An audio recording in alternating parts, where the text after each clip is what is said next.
ఉంది. ఇప్పటికీ వెంకటాచలం కొండ కింద ఉన్న కపిల తీర్థంలో ఉన్నటువంటి సరోవరం, ఆ కపిల మహర్షి పూజ చేసినటువంటి శివలింగం భూమిని బ్రద్దలు చేసుకుని పైకొస్తే కామధేనువు శివలింగం మీద గిట్టపట్టి మా వర్ధస్య ఇంక పెరగకు అని అడిగింది. అందుకే కపిలలింగం మొదటి దగ్గర తెల్లగా ఉంటుంది, మధ్యలో బంగారంలా ఉంటుంది, చివర ఎర్రగా ఉంటుంది, పైన కాలి గెట్టు ఉంటుంది, పశ్చిమాభిముఖంగా ఉంటుంది, 5 ముఖాలుంటాయి, 3వ కన్ను ఉంటుంది. ఇప్పటికి కపిలలింగానికి దాని ఎదురుగుండా ఏర్పడినటువంటి సరోవరమే భోగవతి నది పైకొచ్చినటువంటి తీర్థం.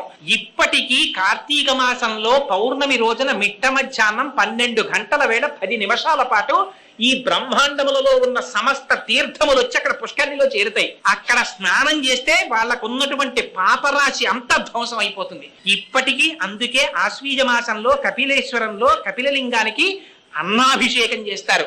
450 కిలోల అన్నం వండి నమక